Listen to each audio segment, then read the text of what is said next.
Hallelujah. Hallelujah. Hallelujah. Hallelujah. Imana ishimwe cyane. May God be praised. Umugisha nanone kongera kugaruka hano mu nzu y'Imana. It's a great blessing to come back here to the house of God. Ubundi nago kuba byari biri muri program nago bivuga ko necessairement byari itegeko ko ngaruka. The fact that it was planned, it doesn't necessarily mean that I was supposed to come back. Bless you. Wakire mugenzi wawe uburyo n'ibumoso I umubwire ngo want you wagize to neza welcome your kuza. neighbor on the left and the right. Tell them you have done well to come. N'uwinyuma mubwire ngo wagize neza kuza. And the one behind you, tell them you have done well to come. Oh, hallelujah. Hallelujah. Mwagize neza kuza kuko hari period yabayeho twahagararaga tukabwiriza intebe. You did well to come because there is a time when we would stand here to preach and we would just talk to chairs. Muri covid bigeze kuntumira hano mu itorero ngomba kwigisha icyumweru cyose nkahagarara hano kuri stick ku gatuti mbwira intebe ngaseka ngatera haleluya nkiyakiriza byose bigakunda. In the COVID numva time, experience itari nziza. In the COVID time, I was invited to a church to preach for the whole week, and I would stand on the pulpit and just talk to the empty chairs. It was not a good Nimvuga haleluya experience. muranyikiriza muvuge ngo amen. So as I say hallelujah, you will answer to me. Mwindya se muvuge ngo amen. Amen. Hallelujah. Imana ishimwe cyane. May God be praised. Turi kuganira ijambo rivuga ngo ndi umugabo wo guhamya Kristo. We are discussing around the word that says, I am a witness of Ndi Christ. umugabo wo guhamya Kristo. I am a man who witnesses about Yesu Christ. yaravuze mu magambo ya nyuma ari ku musozi azamutse aravuga ngo In his muzahabwa words- imbaraga. In his words, as he was ascending to heaven, Jesus said, you will receive power Nibigenda bite umwuka wera when the nabamanukira Spirit comes upon you. ngo muzaba abagabo bo kumpamya. You will be my witnesses. Muzaba abagabo bo kumpamya aravuga ngo Yerusalemu, Iyudaya, You will be my Isamariya no kugera witnesses ku in mpera Jerusalem, y'isi. Judea, Samaria, and to the ends of the world. Reka mbanze nshyira akarongo kuri iki kintu. Let me emphasize on this. Ntago yarababwiye ngo muhere Yerusalemu nimuharangiza mujye Iyudaya nimuharangiza muzajya Samariya. Niko abantu benshi bakunze kubyigisha ariko ntago ariko bikora. He did not say that you should start with Jerusalem, Judea, and Samaria. That's not how he said. Ntago ari mu buryo bw'ahantu hamwe urangiza ngo ujya hanze. It was not a physical location he was talking about. Ni nkuko ntago ari umurongo umwe ugororotse. It's not a straight line he was Reka talking nkore about. illustration, reka nsabe yes. Let me just do an illustration here. Na mama presidente ndetse n'umutware mushobora kuzana imbere uhagarare hano. Uhagarare hano n'urugero nshaka kubakora illustration. Just for me to do an illustration. Muhagarare mureba hariya.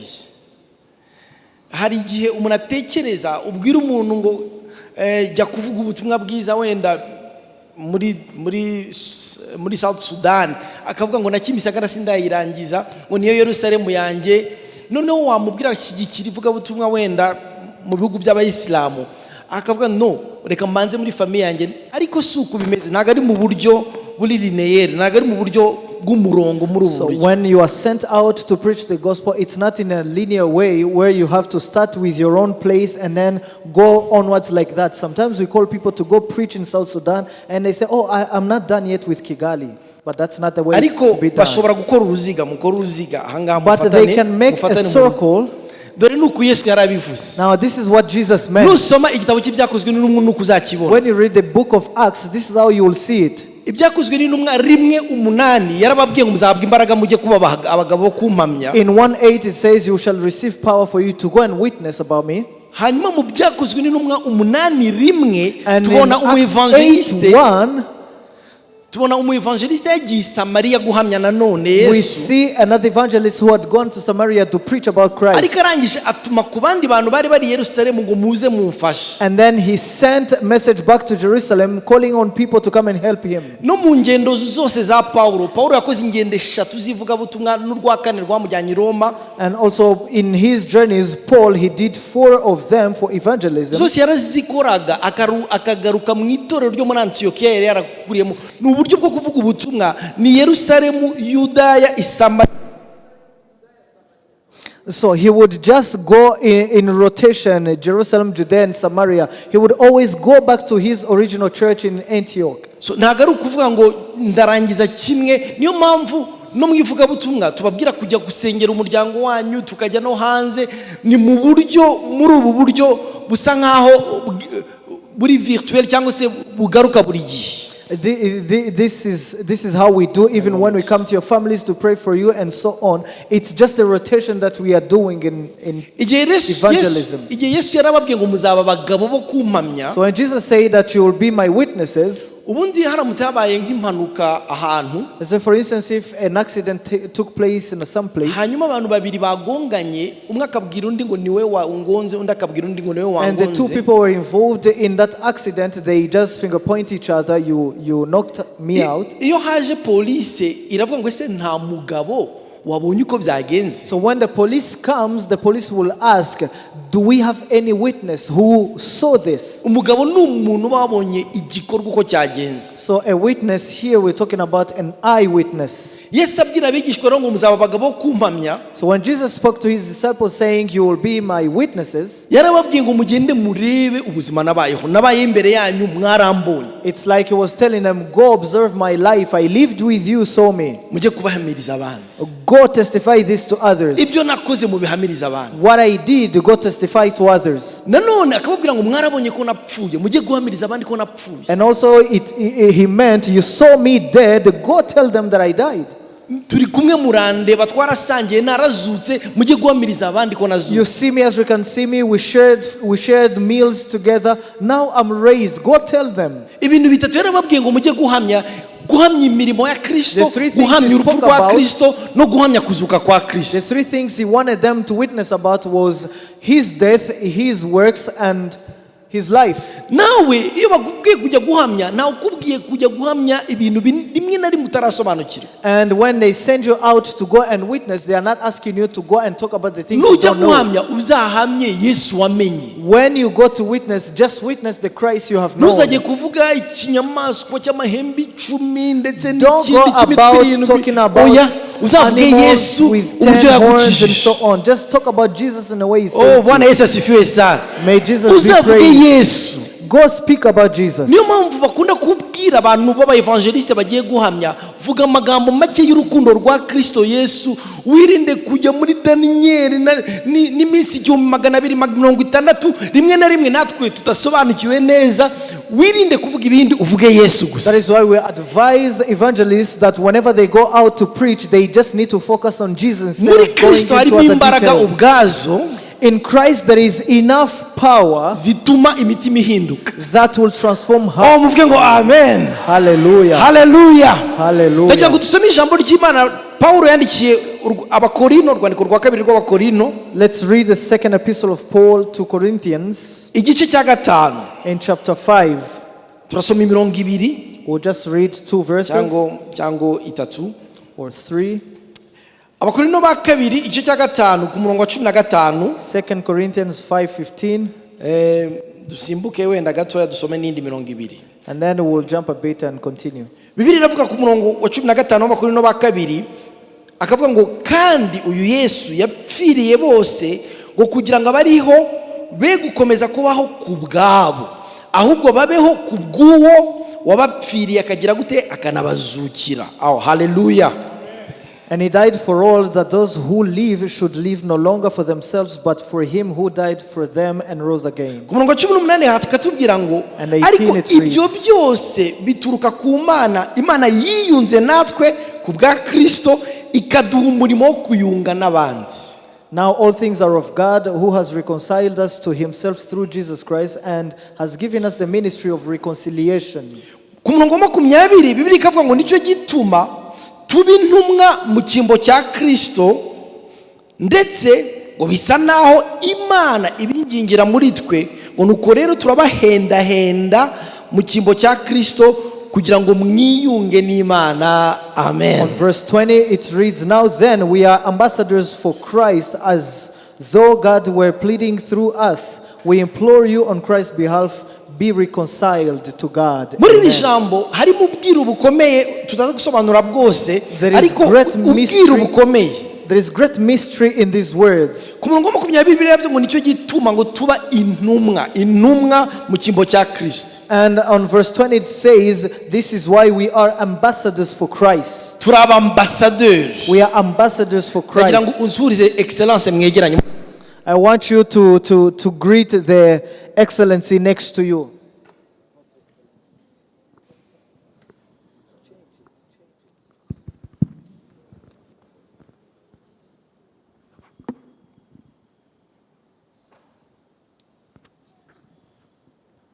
rwose nta hantu nakoze habi oya ntago ari amakosa yanjye ariko reka tugume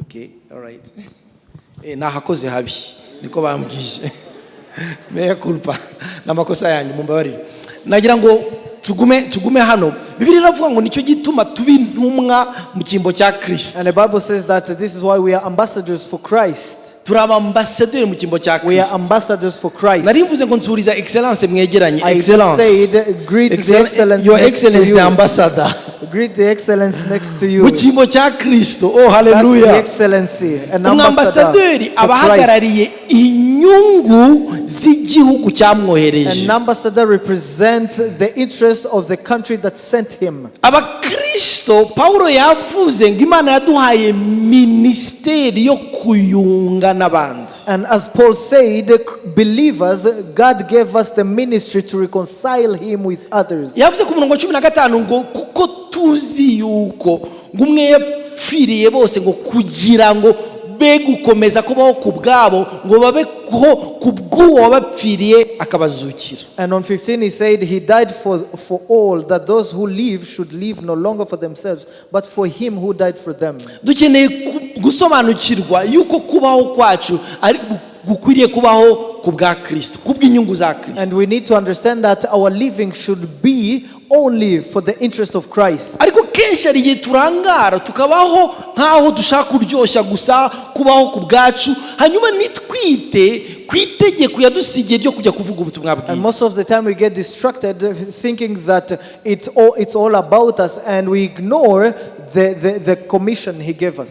mwibuke sinzi niba muyizi illustration ngo inyoni umunsi umwe ngo zabaga mu Rwanda ngo zirangije zicwa n'inzara ngo imwe ibwira inyoni ngenze zazo ngo numvisha amakuru yuko Kampala ngo hari ibiryo ngo reka tujyeyo. And I don't know if you know this, but there is a story that they normally say that some birds in Rwanda, they starved, and then one of them said, let's fly to Kampala and try to see, there is some food over there. ngo hanyuma inyoni zijya inama ziravuga ngo tugiye Kampala. And then they agreed, all the birds, they went. zihaguruka i Kigali zigiye hehe? They flew from Zigiye Kigali to Kampala. Kampala. ngo noneho ziravuga ngo kugira ngo tutabyibagirwa ngo tugende tuvuga ngo paka Kampala paka Kampala paka Kampala. And then for them, they agreed that for us not to forget it, let's just sing it like this, Paka Kampala. inyoni zihaguruka i Kigali zigenda zivuga ngo paka Kampala paka Kampala paka Kampala. And they flew from Kigali to Kampala just singing the same song, Paka Kampala. ngo zigeze ahantu Gatuna And then when they reached at ngo Gatuna, zibona hari umurima mwiza w'ubunyobwa. they saw a very big field of zirangije ngo ziwujyamo nuts. ziri kuvuga ngo paka Kampala paka Kampala paka Kampala. and then they continued singing their song. n'uyu munsi ziracyari mu murima w'Gatuna zikivuga ngo paka. Until today, they are still in the fields in Gatuna and singing the same song.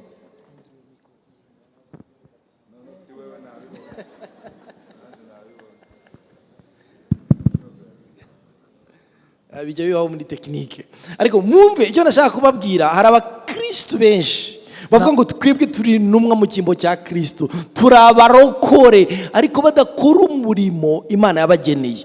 biyita amazina paka Kampala ariko ntibagera kuri destiny yo gushaka kunga abantu n'Imana. ni ikibazo bafite. And what I want to tell you is that there are many Christians that sit here and they just sing the same song, but they don't get to the commission they are supposed to. Bibiliya yavuze ngo twebwe yatwunze n'Imana Kristo, And the Bible says that he reconciled us with aduha God. n'umurimo wo kunga Imana n'abantu. And then he gave us the ministry of reconciliation. niwo murimo wa mbere mwiza umukristo yahamagariwe gukora. This is the best commission a Christian has been called to. Ntago intumwa mu cyimbo cya Kristo, intumwa mu ambasaderi mu cyimbo cya Kristo ari ba Andrea na Petero na ba Ruhimbya n'abandi gusa, ni jewe nawe dukwiriye kuba intumwa mu cyimbo cya Kristo. And being ambassadors for Christ is not for great names of pastors and so on. It's for you and I.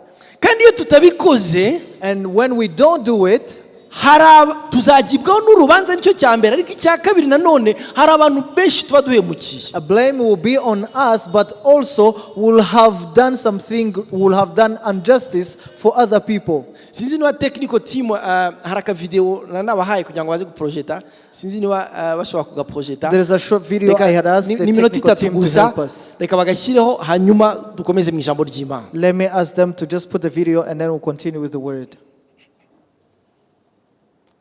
Naka video gatoya kakozwe na team ya evangelisation It's a short video that was created by the evangelism team.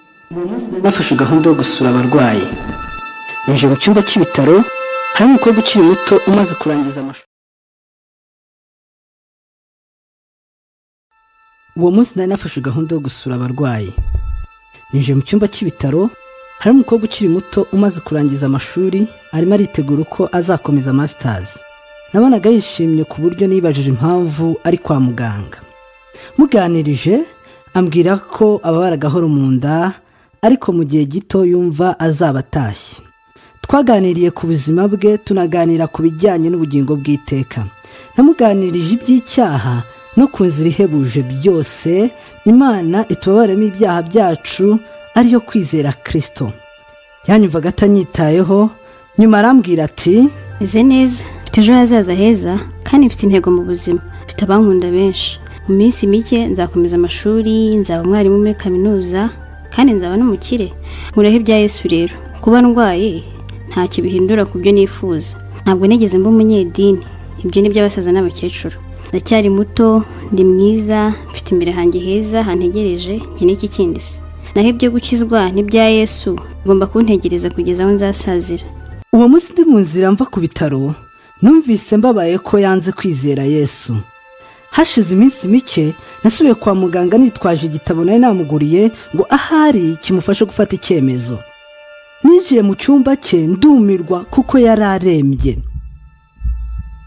Nyuma y'iminsi mike yaje gupfa. Igitabo cyanjye ntacyo cyari kikimumariye. Amazi yari yarenze inkombe. Yapfuye atunguwe, intego ze atazigezeho, ariko ikibabaje gikomeye afata abashije kwitegura guhura n'Imana kuko yanze kwizera Kristo. Afata abashije kwihana ibyaha bye. Nshuti yanjye, ese we wakira imbabazi z'ibyaha byawe? Ese wemeye kwihana? Wizera Yesu nk'umukiza n'umwami wawe? Ese witeguye guhura n'Imana? Ese nupfu uzajya mu ijuru cyangwa mu muriro? Ushobora gusubiza ko gifite igihe, ko ushaka kubanza kurya ubuzima, ko numara gusaza uzihana. Ariko se wizeye kuzarama? Izere Kristo amazi atararenga inkombe. Nshuti yanjye, gira icyo ubikoraho nonaha kugira ngo ukizwe. Witinda gufata icyemezo uyu munsi kuko ejo hashobora kuba ari kera. Ushobora kwakira umwami Yesu nonaha muri ubu buryo. Bwira Imana ko wayicumuyeho mu bitekerezo, mu byo uvuga no mu byo ukora. Mu isengesho rikuvuye ku mutima wihane by'ukuri. Izere Kristo nk'umwami n'umukiza wawe, amazi atararenga inkombe. Ese twasengana rino sengesho? Mwami Yesu, naracumuye ariko nizeye ko wapfuye ku musaraba kugira ngo mbabarirwe. Ntarimbuka ahubwo mpabwe ubugingo bw'iteka. Nihannye ibyaha byanjye. Ngwino mu mutima wanjye nonaha, umbere umukiza n'umwami. Ndagushimiye kuko wumvise gusenga kwanjye kandi umpaye ibyo nagusabye byose. Amen. Imana iguhe umugisha kwe. Amazi atararenga inkombe. I want you to ask your neighbor, have you believed in Jesus Christ before it's too late for you? Ejo narangirije ahantu ho kubabwira ngo sinshinyagura ariko hari umunsi tuzapfa. Yesterday when I concluded with this message that says there is a day we are going to die. Nitupfa nidupfa ntabwo tuzaba tugifite amahirwe yo kongera kwizera Kristo. And when we die, we won't have another chance to believe in Jesus.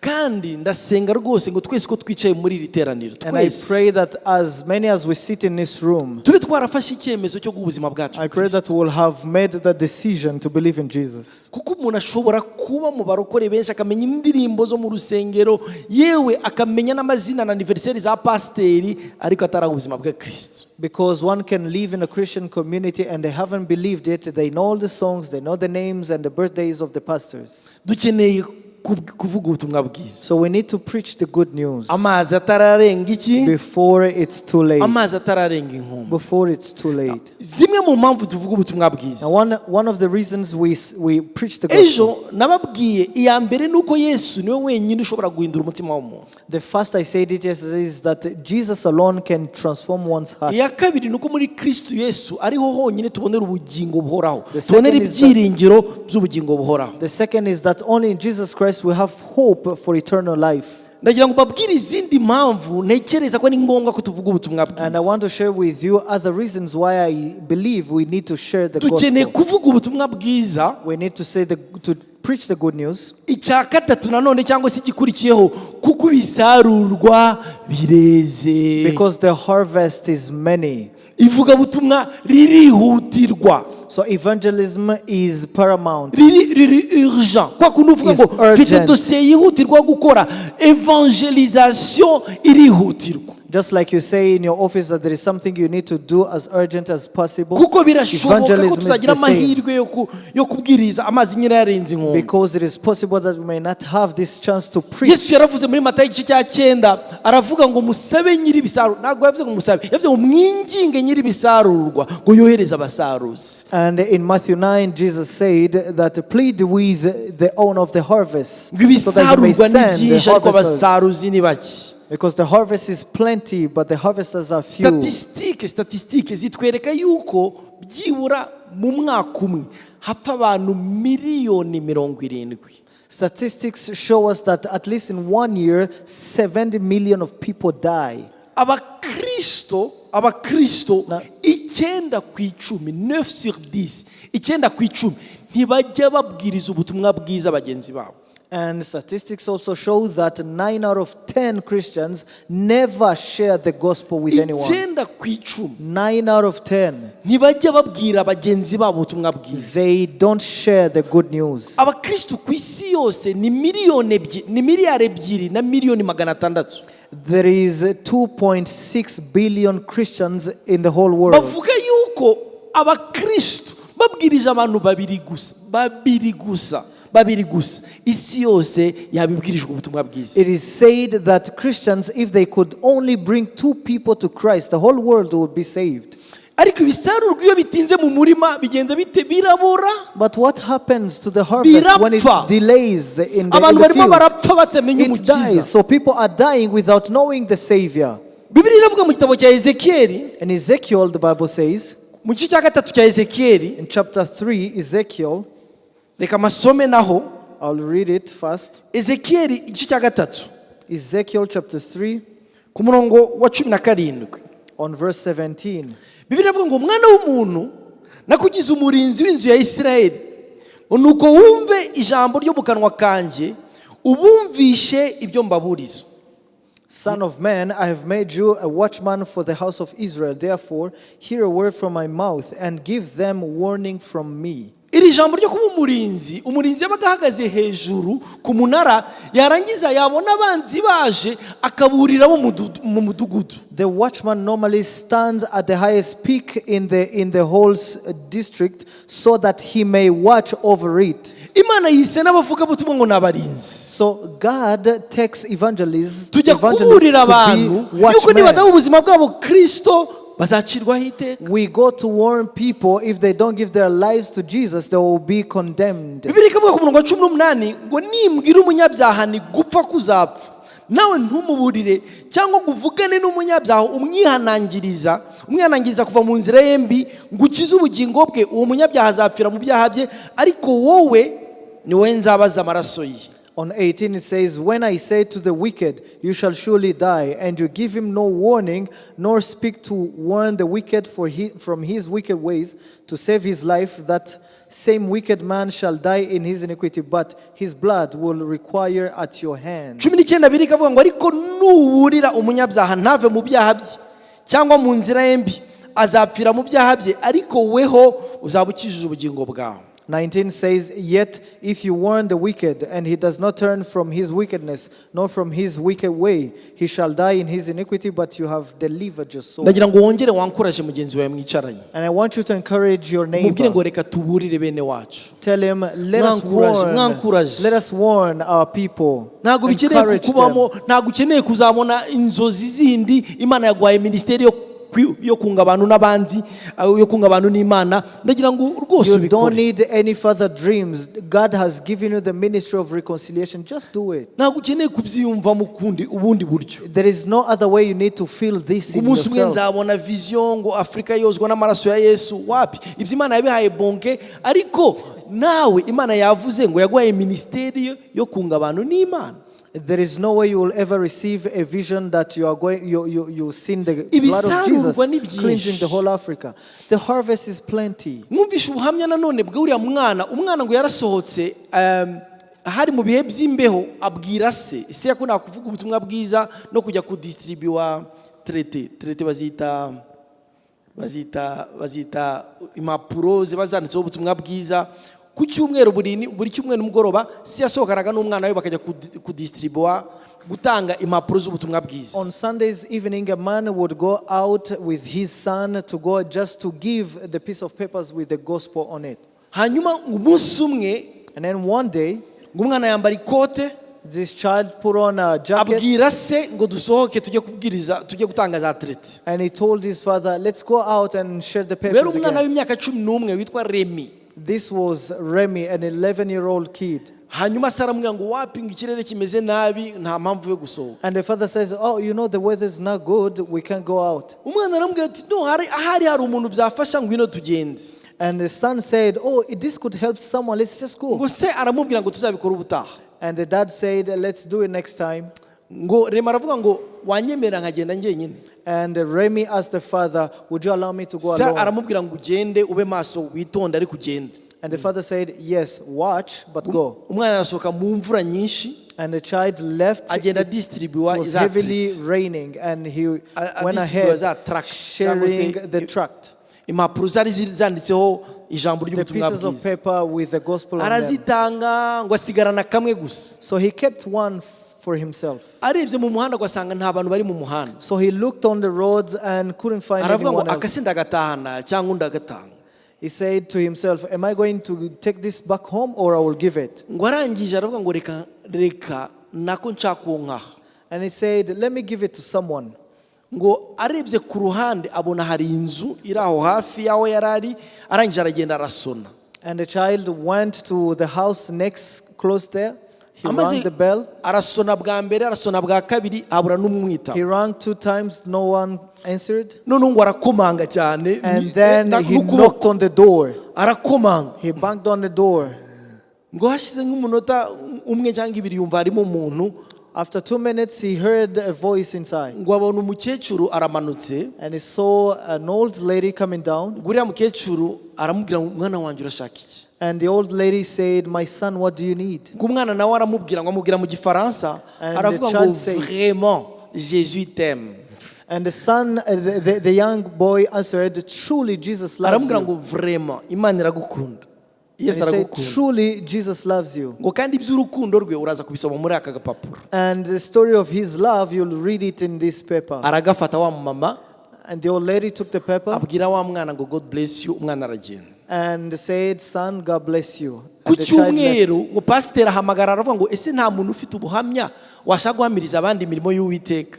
And then on Sunday, pastor called and said, is there anyone who wants to witness the works of the Lord? Umumama aratambuka. And the old lady came up. Umumama atambutse And when she was coming up, ngo ageze imbere getting to the pulpit, aravuga ngo ntago munsi.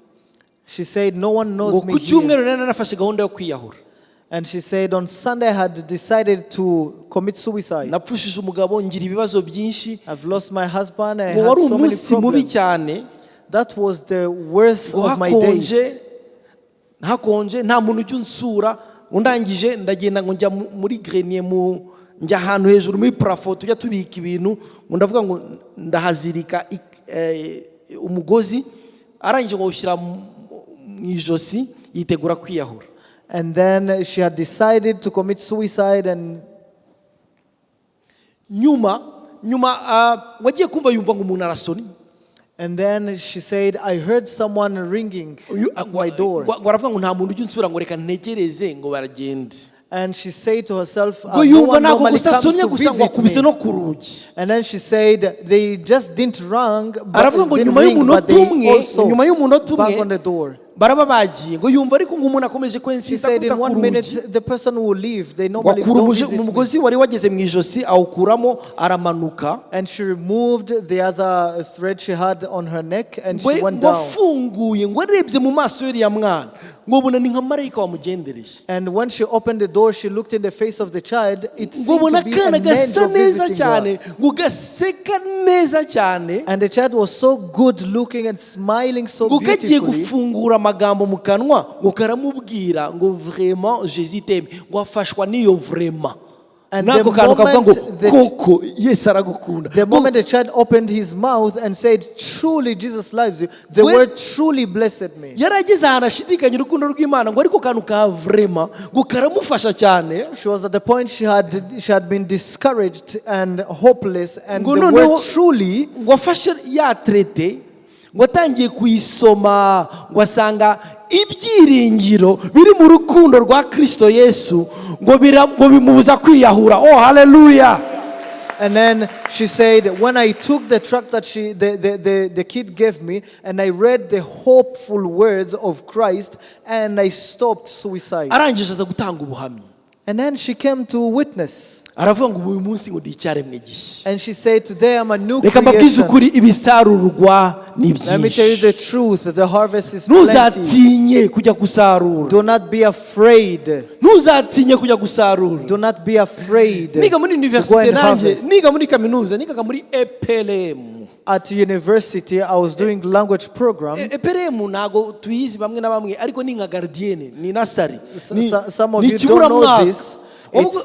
wabaga utaratangira kaminuza. It's just the kindergarten at the university, so you haven't started truly buri university level. cyumweru nimugoroba twakoraga ivugabutumwa tukajya So- kubwiriza mu banyeshuri. Every Sunday evening, you would go to preach among the students. nabwirizaga abantu bakanuka abandi bakanumura itabi numva ndababaye nkavuga I would sinzajya preach and kubwiriza people mana would wazamaye curse me. umuntu umwe ukizwa. I would preach and others would curse me and others would smoke in the same place, and my heart was in pain. ndangije ndasenga kabisa rero nabyutse kare uwo munsi ndasenga ndangije njya guterana bisanzwe nimugoroba saa 10 tujya kuri gymnase aho twahuriraga dufatana mu biganza turangije turamanuka tujya kubwiriza ubutumwa bwiza. One Sunday, I went in the morning to church, and in the evening, we went to the gymnasium for us to go and preach the gospel. We prayed with the team, and then we went ahead. ndagenda ne kumwe n'umukobwa witwa Sara kandi Sara umenya yarasengeraga hano Sara w'umufarmasienne turagenda turi babiri turamanuka tujya muri Vieti ahantu bitaga Vieti ndakomanga. We went with a lady, I think she was coming from this church, and then we went to a place called Vieti, and then we knocked. noneho turi aho ngaho nari nzi ko ari ubwiriza aho ngaho ku muryango nyine ahita ambwira ngo Didier ngo nuza kuvuga ubutumwa bwiza. And I had thought that she was going to preach, and then reaching the door, she said, Didier, you're the one who is preaching today. mageze nsanga ngo kera muri kaminuza y'u Rwanda habaga abantu babibone kabisa bitaga ngo les mémorants ibintu babiciye amazi.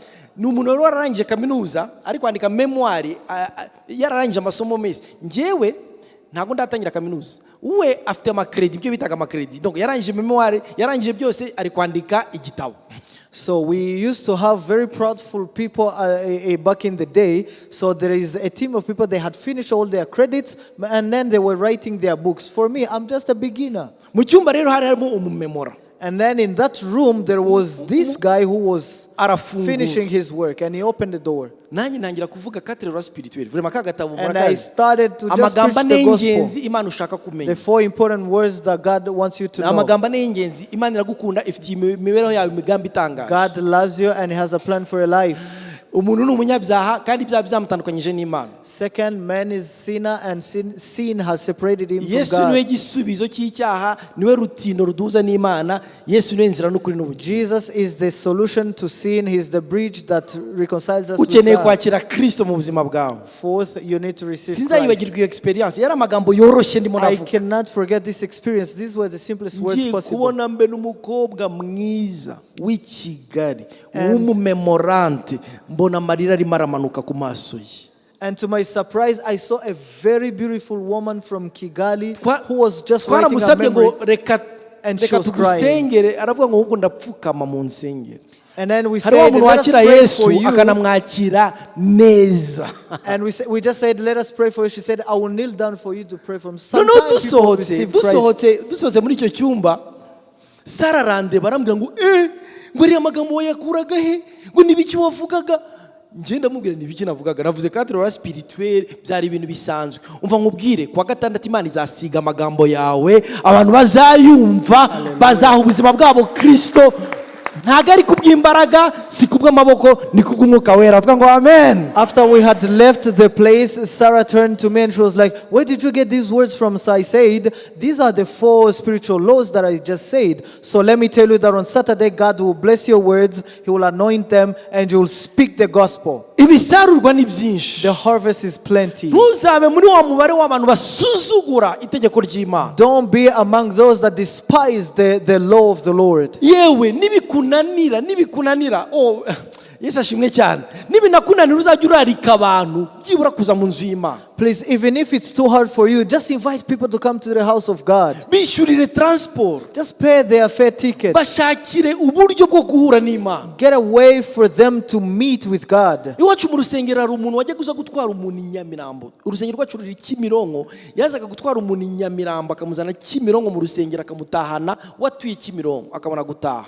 I have a man in our church who would come to Nyamirambo to pick one person from Nyamirambo to bring him to our church Yamuzanye in Kimironko. nk'ibyumweru bibiri, ari umuyisilamu, nyuma yaho aza guhura na Kristo arakizwa. And this person would bring that person from Nyamirambo who was a Muslim, Reka and tubwirize ubutumwa bwiza. they finally Ibisarurwa ni said, byinshi, let's preach the gospel. The abasaruzi harvest nibo is bake. plenty. Reka And tubwirize the ubutumwa harvesters bwiza. are just Hallelujah. few. Let us preach the gospel. Munyemere ndangiriza ku kindi kimwe, Let me conclude on this one point. ikindi cya nyuma gusa, One last point. nashobora kugitinda ariko ntago nyitindaho. I may dwell on it. Imana itanga umugisha ku bantu babwiriza ubutumwa bwiza. God blesses the preachers of the gospel. Hari umugisha w'Imana Imana itanga ku bantu bose babwiriza ubutumwa There is a bwiza. blessing of the Lord on those that preach the gospel. Zaburi ya 67 umva ukuntu ivuga. Psalms 67 says, Zaburi ya 67, Psalms 67. Bibiliya ivuga ngo Imana itubabarire iduhe umugisha.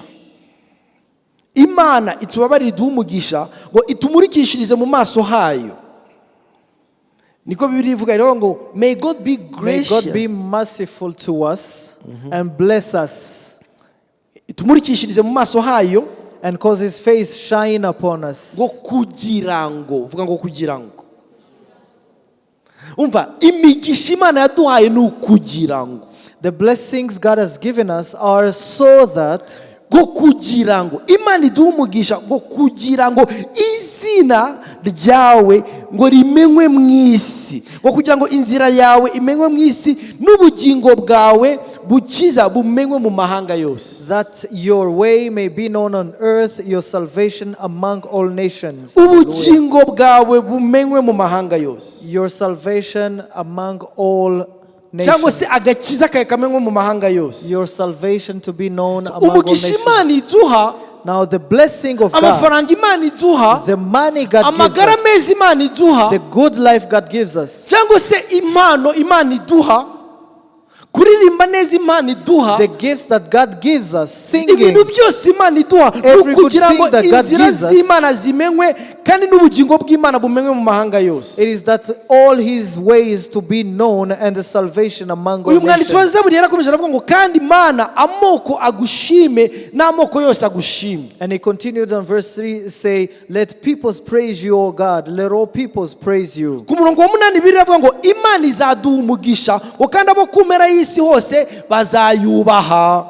And the last verse says, God bless us, and all the ends of the earth abo shall ku fear mpera y'isi him. yose bazayubaha. All the ends of the earth iyi shall zaburi ya fear him. 37 abantu bajya bakora bible study irimo ibice bitatu. It is Psalm 67 for Imana Bible ituha study umugisha people. kugira ngo abantu It bayimenye. has 3 stages. God Icyo blesses cyambere. us so that people may know him. bikwiriye kuba impamvu yo kubaho kwawe And this should be the reason, the purpose for kugira ngo abantu life, bamenye Imana, so that people may know God, inzira z'Imana zimenyekane. so that the ways of God may be icya known, kabiri Second, kugira ngo abantu bashime Imana. so that people may praise God. icya gatatu Third, kugira ngo abantu bubahe Imana. so that people may fear God. umugisha Imana izana mu buzima bwacu, Now the blessing that God brings into for our God to life, be known, for God to be praised, kugira for ngo God to Imana be imenywe, feared. Imana ihimbazwe kandi itinywe. yubahwe, Imana God to be- imenyekane kandi Imana For ishimwe. God to be feared, for God to be iyo honored, and to be wajiste praised. umva iyo when you have adjusted, iyo wafashe finances zawe ukazajista kugira ngo Imana imenyekane, kugira ngo Imana ishimwe kandi kugira ngo Imana yubahwe, Hallelujah. iminsi yose Imana izahora iguha umugisha. When you take your finances, for instance, and you adjust them for God to be praised, to be feared, and to be known, He will always bless you. ubu ni ukuri kw'ijambo This is ry'Imana. the truth of the gospel. Imana irashaka kumenyekana, God wants to be known. niyo mpamvu itanga umugisha That is why He blesses kugira ngo people, imenyekane. for Him to be known. Mwibuke rya jambo rivuga Now ngo remember the word that says, itaratwimye umwana wawe Him who did not spare His son, izabura ite kumuduhana n'ibindi byose. how will He not give Him with all other things? ariko iyo uryize baravuga itaratwimye umwana wayo natwe ikadukoresha kugira ngo tumumenyekanishe, izaduha iriya migisha hanyuma tumenyekanishe Imana.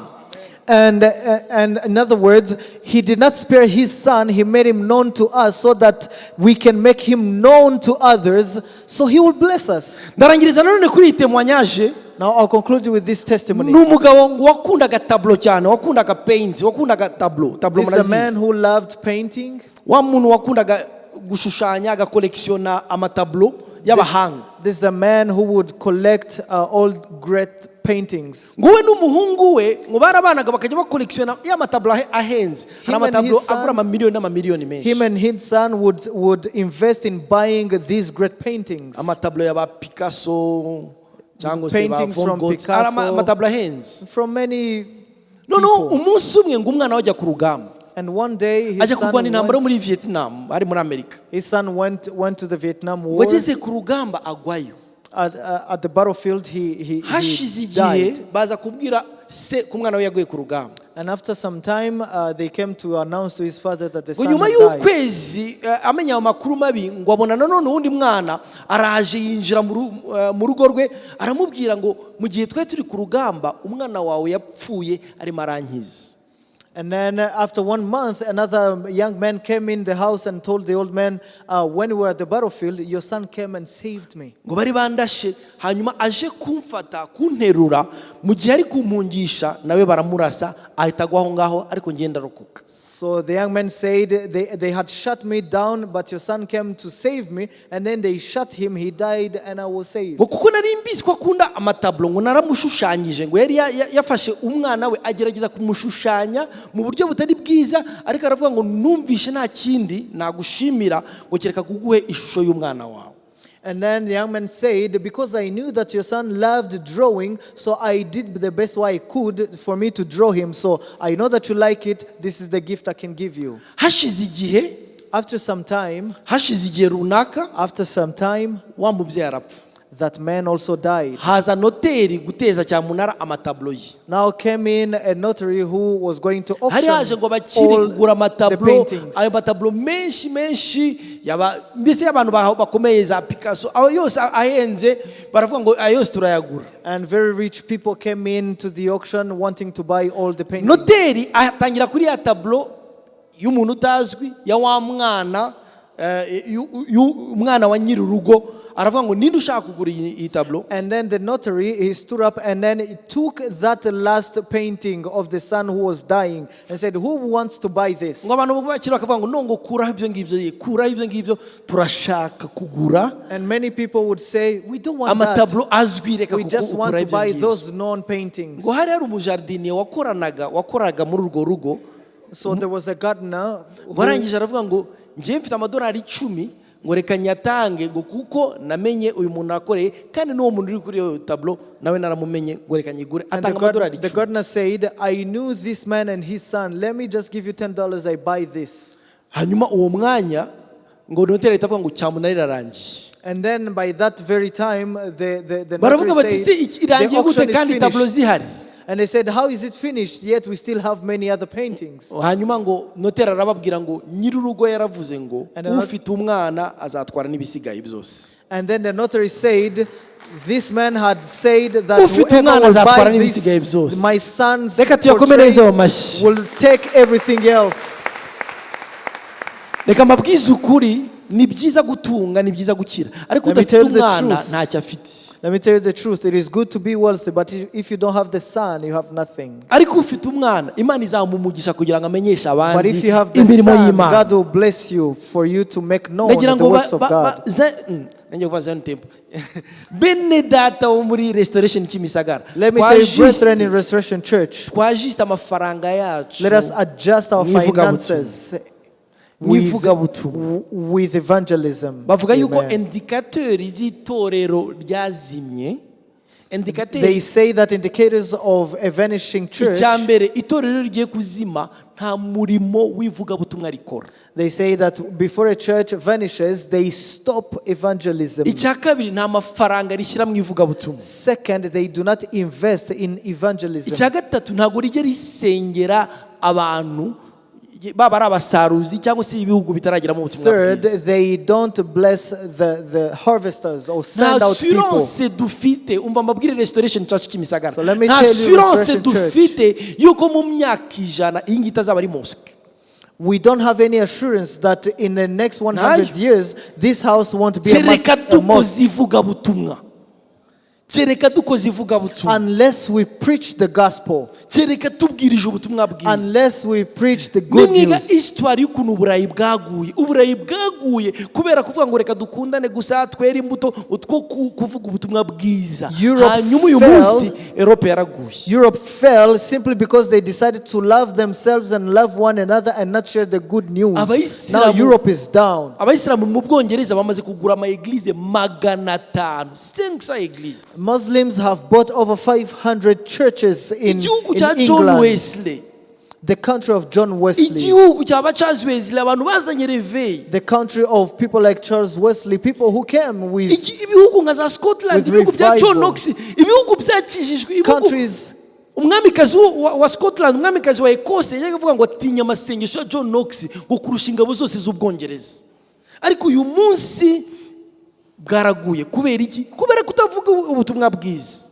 Countries like Scotland have fallen down simply because the gospel is not being shared. Bonke yaravuze ngo il y a une génération pour évangéliser une génération. Yarashatse kuvuga ngo ni twebwe dukwiriye kubwiriza abantu b'uyu munsi. Ntabwo Imana izatubwira ngo kuki mutabwirije abantu bazavuka mu 2050. Abo dufite uyu munsi ni twebwe dukwiriye kubabwirizwa niba dushaka yuko ubutumwa bwiza buzakomeza kwamamara turiho cyangwa tutakiriho. Mureke dukora uvugabutumwa. Imana ibahe umugisha kandi Imana ibateremo umuriro wo kugira ngo mubwirize ubutumwa bwiza.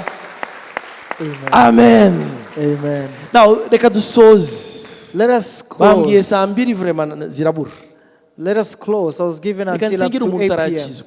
Let me pray for someone who's not born again yet. Turimo turaganira ku ivugabutumwa, turaganira kuba abagabo bahamya Kristo, ariko ntibyagutangaza uri hano waraguye warasubiye inyuma ukaba ushaka kongera kwiyunga We are n'Imana. discussing around preaching the good news, but there is no surprise if you're here and you haven't received Jesus. Ushaka kwiyunga n'Imana. If you want to be reconciled with God, let us pray with you. Urabizi neza ko wasubiye inyuma. You know, maybe you have backslidden. Ndagira ngo utere ikiganza maze dusengane I want you to lift your hand so that we can pray with maze you, wiyunge n'Imana.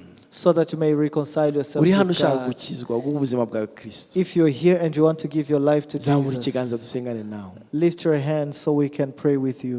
Zamura ikiganza. Lift your hand so we can pray with you.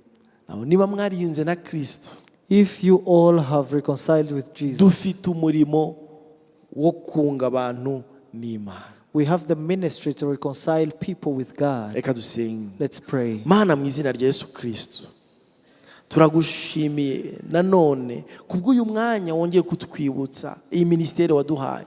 tugushimiye Uwiteka Nyiringabo ko watugize intumwa ngo mu cyimbo cya Kristo, ngo ni nkaho Kristo yingingira abantu biciye muri twebwe. Mpa amavuta yo kugira ngo ningingira abantu biciye muri twe, biciye muri njyewe mwami mu cyimbo cya Kristo. Habene data mwami bose arabadukurikiye n'abandi bose bari muri urusengero, imbaraga zo kugira ngo babashe kwingingira abantu, babingingire kugira ngo ubutumwa bwiza bukomeze bwamamare. Mwami turagushimiye kuri Imana igira neza, tubashishe mwami gukora umurimo waduhamagariye gukora. Ishimwe n'icyubahiro n'ibyawe mu izina rya Yesu Kristo, amen. Imana ibahe umugisha. May God bless Murakoze you. cyane. Amen. Thank you.